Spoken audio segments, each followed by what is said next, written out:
Hey everybody, welcome back. This is Amanda Kolbaba, and today we're going to be doing shadow work. Fun. Maybe not after this, but we're going to do it. I just thought since the two previous videos that we've done, we've talked a lot about dark and light and what that means in the third dimension, why we're here, what we're striving for. So I just thought today we should really begin to focus on our shadow work. So let's get started. So what is shadow work? Our shadow work is our shadow self. So it's that part of ourselves that we don't want to see, that we're either ashamed of or don't like to look at, and we fragment a part of ourselves and we put it in the background where we can't see it.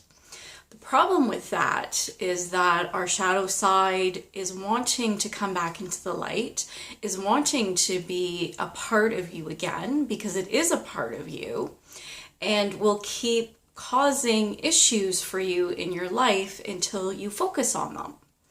So there's a lot of people out there who talk about shadow work. Everybody is right. Everybody has great techniques and ways of working with their shadow. What I'm going to be talking about is my experience and how I've been working with my shadow over the past many years. So again, this might resonate with you today and it might not, and that's okay. It could simply be that the way you would do your shadow work, the way that you would perceive it and go about working and healing it, is just in a different way. And that's okay. There's a lot of people out there, like I said, who do their shadow work and put it out online, wrote it in books, that sort of thing. So you can find a lot of information in regards to this. This is just my way. Okay, so I'm going to explain to you how we do it, and I'm going to take you through a meditation today. We're going to do it through the speaking portion. I'm not going to sort of break it up from the speaking and the meditation like I've been doing the past month or so, just because we're going to be discussing this. So I just thought it'd be easier. So anyways, shadow work. There's several different ways of approaching shadow work. One of them is understanding that the world is a hologram and that everything we're seeing is actually what we've created. It's a reflection back at us to show us, like a mirror, of what we're creating, of who we are, what we're about. We're actually seeing reflected back to us. And I'm going to go into a more detailed explanation of that in a second. The other way of approaching your shadow work is doing inner child work, going within yourself and bringing up certain ages of your childhood, like 10 years old, 3 years old, 5 years old, 20 years old, depending on how old you are. All the ages, whatever age you are right now, all the other ages below that are pretty much within that childhood realm of needing to work through. But childhood is a big one. That's where a lot of us have traumas. A lot of us experienced either abuse or issues that we just didn't understand. So we created pain and trauma out of it, and we never really healed or looked at it again. We sort of suppressed it. So that's another way of looking and dealing with shadow work. And the third one that I see, and I might think of others down the road, but the other one that I worked on is past lives. And this might be completely up to you whether you believe in past lives or not, but past lives is another way to work on shadow work as well. So we're going to start with the first one, like I said, which is seeing the world around you as a reflection back to you. So by doing this, it's becoming really aware and really understanding what we've talked about in the past to do with like attracts like, the law of attraction. Whatever you're vibrating to is what you put out into the world and is attracted back at you. So if there are parts of your life, like relationships, let's say, you keep attracting the same type of relationship, whether it's through friendships or with a significant other, if you keep attracting the same type of person, the same type of situation or scenario, you are attracting that because there's a lesson in there. Your shadow side is trying to call you to pay attention that something needs to be healed, that you're not getting something. And where I find that people get into trouble in doing and working through this part is a lot of people have a hard time taking responsibility for their part in the creation of what is going on, their responsibility in the situation, within the relationship. People like to blame. People don't want to admit, okay, well, maybe I am partly responsible for what's going on here. And instead, people just put all the blame onto the other person or into the entire situation and ignore their responsibility and won't look at it. It's always somebody else's fault. It's never their fault. I had this very recent with a client about a month ago. It was a very short relationship with a client, and I saw her once and she made 2 other appointments with me, and both times she didn't show up for them. One time she forgot, and I usually especially with, well, no, not with just new clients, with all of you, I usually allow the first time that somebody forgets, I let it go. I don't charge people for the first time. I mean, we're human. We all, things happen and we forget. So I get it. I understand. I can be compassionate about that. But when it becomes a pattern, that's when it's not a good thing. And then if I don't stop it, if I don't respect myself and honor my own time, then the universe is going to start sending me a whole bunch of clients who don't respect my time. This actually happened to me years ago, where one winter I just had one client after another just not showing up for treatments. And I had to look at myself and say, okay, here's a perfect example of me not respecting myself. Obviously, I let my guards down here, and the universe is like saying, hello, you're going to keep attracting clients who don't respect your time if you don't start standing up for yourself and reestablishing healthy boundaries. So I started sending out a lot of invoices charging people, and I lost several of those clients, about 3 to 5 clients, which was fine because those weren't the people I wanted to be attracting.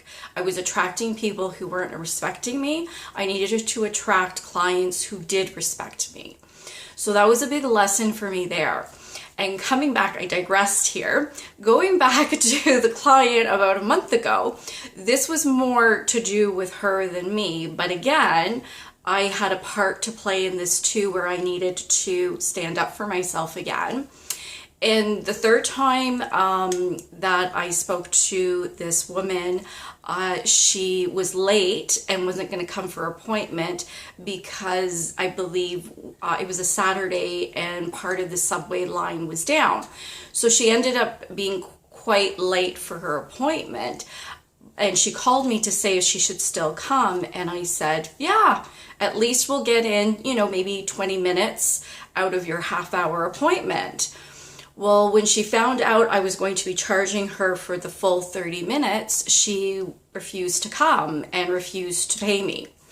And she kept saying, it's not my fault, it's not my fault, it was the subway, it's not my fault. And I'm like, yeah, things happen, but this is the second time you haven't shown up for an appointment, and you have to take partly responsibility for this. So I just simply cut her off and said, I'm sorry, but I can no longer see you. All the best in your life. Goodbye. So this was a big example for me, again, in regards to relationships with healthy boundaries and respecting myself. And again, I'm not putting all the blame onto her. I can also see, for me, there was something here that the universe wanted me to, again, make sure that I was respecting myself and my boundaries and standing up for myself, which I did that. And now the rest is on her to figure out her part of this whole experience. Whether she does or not, that's none of my business. That's hers. And maybe she has, maybe she hasn't, maybe it'll come down the road. It doesn't matter. But this is going back to what I've been talking about, of looking at the situations and the relationships you're in and looking at what is being reflected back at you. What is your responsibility in this situation? What is your responsibility in a relationship? Are you giving? And are you also allowing yourself to receive? Is the situation nurturing you and supporting you, or is it draining you? If it is negatively affecting you, are you realizing that and going about taking the necessary steps to change it, where you are being nurtured and fed again? In a relationship, is the other person in the relationship giving as well as receiving what you're offering? I've been in a lot of relationships over the years with different people in different ways, business, friendship, family, all of that stuff, where a lot of times I'm giving a lot, but I'm not receiving. And partly is I'm attracting people who are not giving back, but also I realized too that I wasn't really being completely honest with myself in allowing myself to receive. So I was actually attracting people who were all about taking and not giving, because I didn't want to receive. So I had to sort of flip it and be like, okay, what's really going on here? And this goes to my next point, is when you're doing this type of work, you have to be super honest with yourself. You got to swallow your pride a little bit and you have to be really honest with yourself. And sometimes that can be a little bit painful. Sometimes we're not the ones in the situation who have handled it so well, or maybe have been taking a little bit too much. And again, that's okay, because this is not about judging yourself. Not at all. Do not judge yourself when you do this work. If you judge yourself, you're going to be a completely emotional wreck. Do not judge yourself when you do this work. Judging yourself will cause resistance and stop you from doing this work. So please don't judge yourself. We've all been in positions where we have maybe not behaved well at all. And maybe we've behaved really badly. And maybe we have hurt somebody or caused the situation to be worse than it needed to be.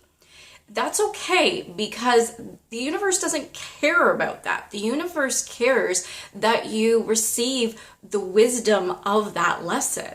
That's what the universe wants from you.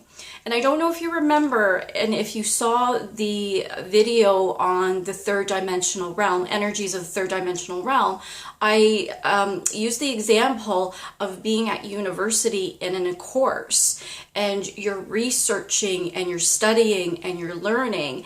And when you do that examination, to pass it, you have to have gained the wisdom of that experience, of that situation, of that relationship.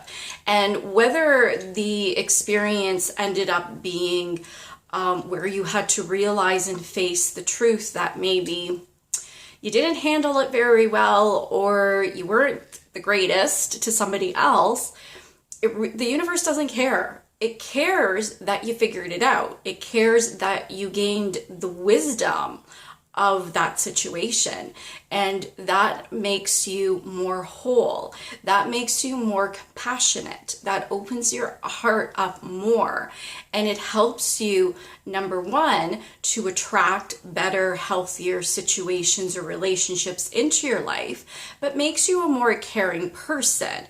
And it also makes you a more understanding and forgiving person, because if you can see within yourself the places, well, maybe I didn't handle that so great, or wasn't so nice there.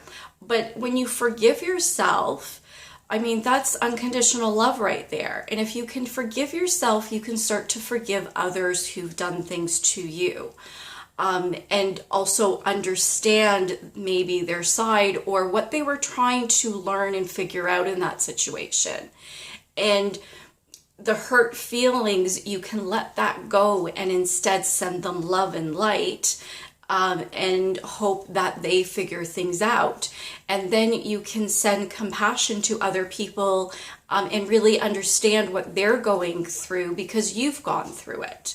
So again, all of this brings us back more as a whole, as a unity again. And forgiveness is the biggest thing in all of this. So number one, don't go into this work judging yourself. Let it go. Trust me, you have to let it go. And second, forgive. Forgive yourself first. When you do that, you can open yourself up and receive more and understand in a deeper, loving way. So this is one way to do this. Another way of doing shadow work, like I said, is inner child work. And inner child, same sort of thing. Again, with our inner child, where people tend to go wrong when I speak to people about inner child is a lot of people are tend to rationalize. They rationalize from an adult's perspective about what happened in their childhood. And that really prevents you from healing your childhood. What you need to do, or what you need to understand and realize, is that when you do inner child work or try to heal trauma in your childhood, you have to remember that you need to heal from a child's perspective, because that's where the trauma started, from that child's perspective. So a child doesn't have the experience like an adult does. A child is all about emotion. Something happens as a child, you react to it, and you create this feeling and belief of that's rather, it's very quick. It's very quick, and it stays within you. So for example, if, somebody, like a little boy on the, the school yard at recess pushes you down, and this little boy bullies you throughout your whole year, you might start to develop a negativity towards either males or a certain type of boy. Let's say this boy, I don't know, is really into sports. You might start to really resist sports. I know it sounds a little bit silly, but again, this is from a perspective of a child. And this was the feelings when you were that child at that age were very, very important. They were everything. They were your world. So you have to go back to that age. You have to go back to that mindset of a child to be able to heal it. You can't rationalize or use your mind, use your intellect to heal what happened as a child. A child is all about emotions and feelings. You got to go back into the feeling and emotions of yourself at that time to experience it again and to heal it. And again, it's a little bit about going back to the specific age to the specific situation, being in the emotion of that situation, what's going on, feeling and experiencing it again. And then allow your inner child to express herself or hisself. A lot of times I would go back as a child and be like, you're angry about this, you should be angry about this. You need to go and be angry, you need to shout, you need to scream, you need to like just let it all go. Let it all out, express yourself. And I give my inner child that space, a sacred and safe space to vent her emotion, to express it, because back then, at that time, as a child, I didn't feel like I could express that emotion. So I'm giving a new opportunity for my inner child to express that emotion that she couldn't back then in a safe space, whether it's anger, sadness, any happiness, whatever she needs to express, I give it to her, and I encourage her to express as much as she needs to. So I let her all go. So as I let her go and express herself, I encourage it. I tell her she's beautiful, she's wonderful, she has a right to feel this way, and she needs to let it express it. And I keep encouraging her until she exhausts herself. And once she's let it all go, I bring her back to me.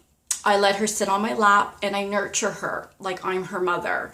And I give her lots of love, hugs, tell her how wonderful she is, and say, yeah, the situation wasn't so great.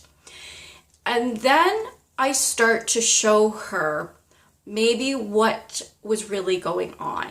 Then we start to look at how we were doing it before, with looking at the world as what we created and a reflection back.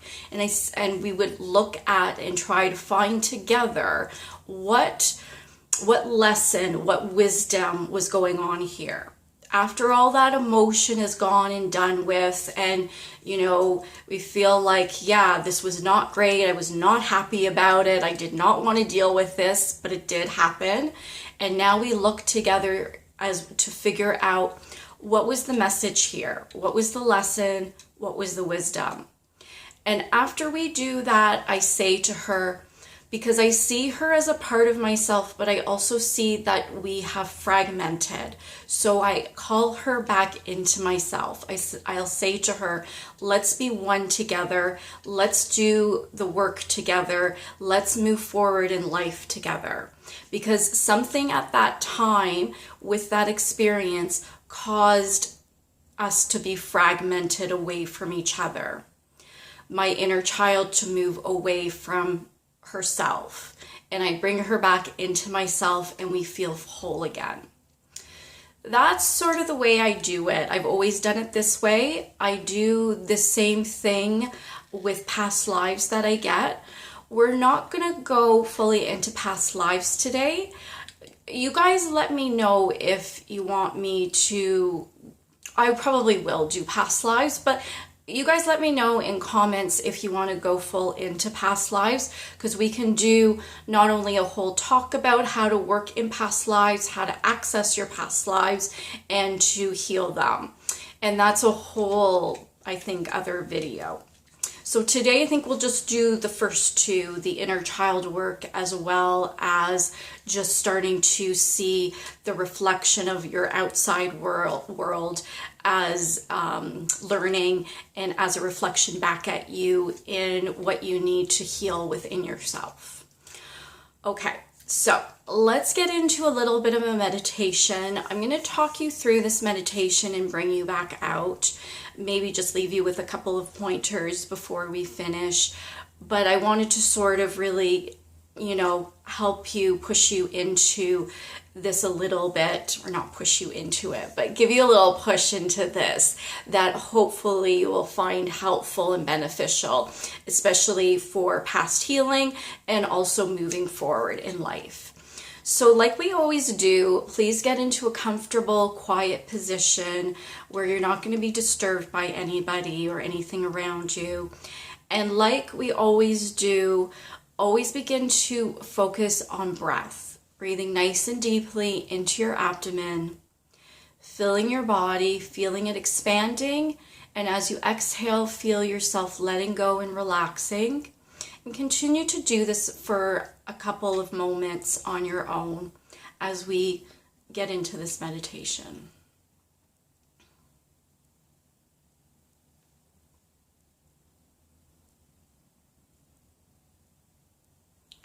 We always use breath to connect inwards. Breath is a bridge to your inner self. Breath is a bridge to connecting to your inner self, your inner wisdom, and to your higher self.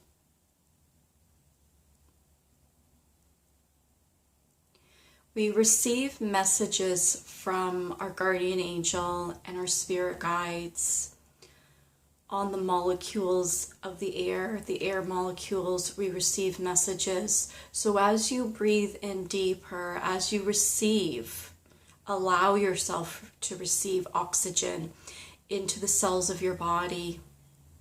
You're receiving higher wisdom.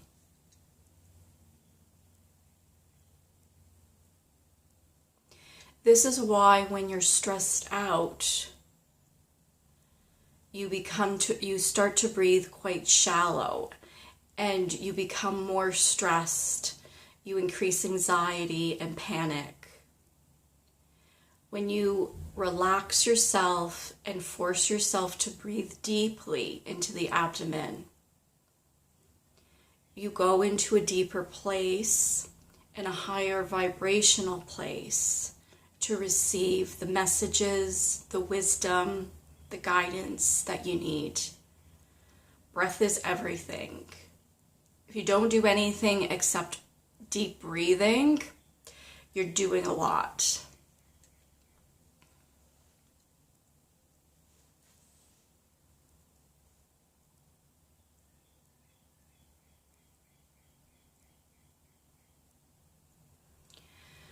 As you feel yourself deepening within, move your awareness up to your heart. And at your heart, I want you to visualize a large mirror. A mirror that is as tall as you, as long as you. You can see over the top of your head, and you can see the bottom of your feet. The frame of the mirror is a beautiful gold with maybe flowers, different decorations, ornaments, all weaving around this beautiful large mirror of yourself. And as you look into the mirror, I want you to look deep into your eyes, feeling that connection of self. This is you. This is who you are.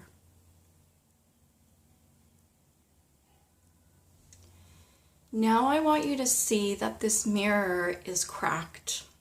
It's broken. All through the mirror. And I want you to see how cracked it is. Maybe it's not quite as cracked and broken. Maybe there's lots of slivers all throughout your mirror.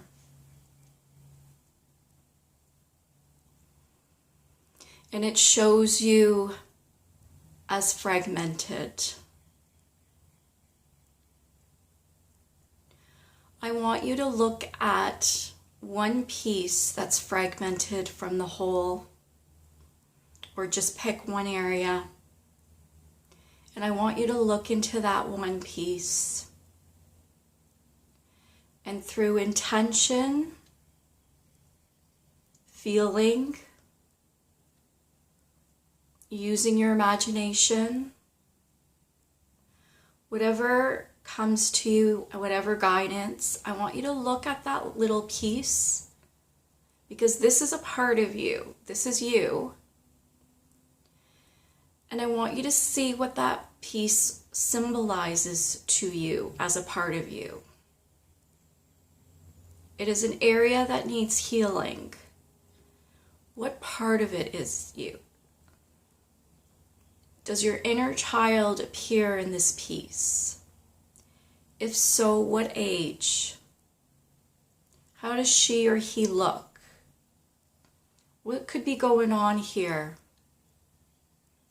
If it's not your inner child, if it is like a relationship, a situation, you have a feeling about something general, I want you to connect with it and go deeper. Ask yourself questions. Ask this area, this part of you, what's going on here? What is this about? What am I seeing reflected back at me?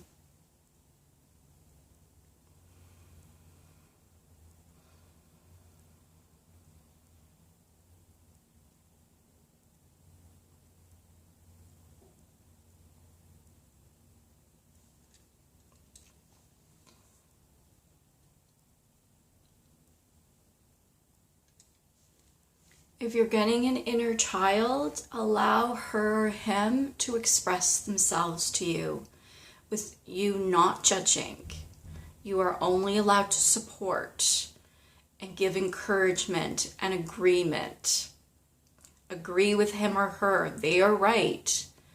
Allow them to realize that their feelings are true and important and real. If this has to do with something more specific to adulthood with relationships or situations, allow yourself to see and question what is happening in this situation or relationship. Be detached from it. No judgment. See what is playing out here for you. What is being played out? What are you giving here? What is the other person or situation giving back? How did you handle it?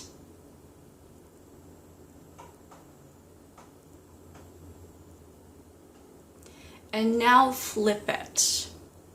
If somebody has done something to you, see it that you've been doing it to yourself.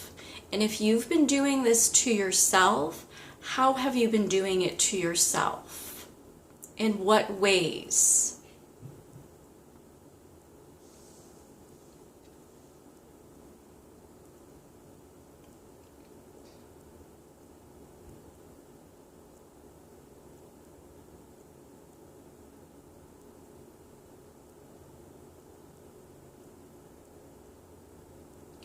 Allow yourself to be open to receiving wisdom, to forgiving yourself, to deeper understanding.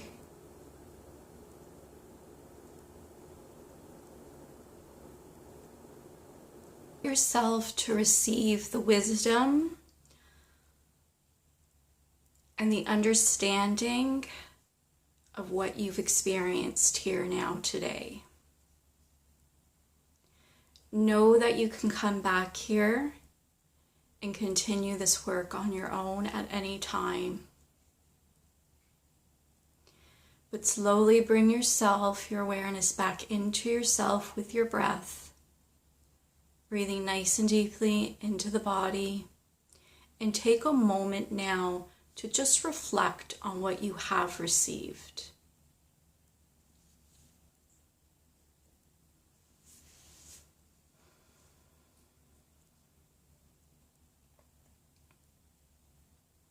If you found that this was difficult and didn't get too much or anything at all, don't worry about it.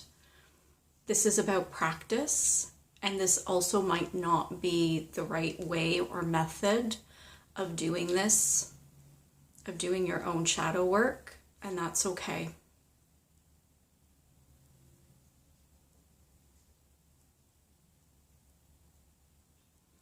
So what I've done with you today is simply how I have done my own shadow work, my perspective on it, what has worked for me.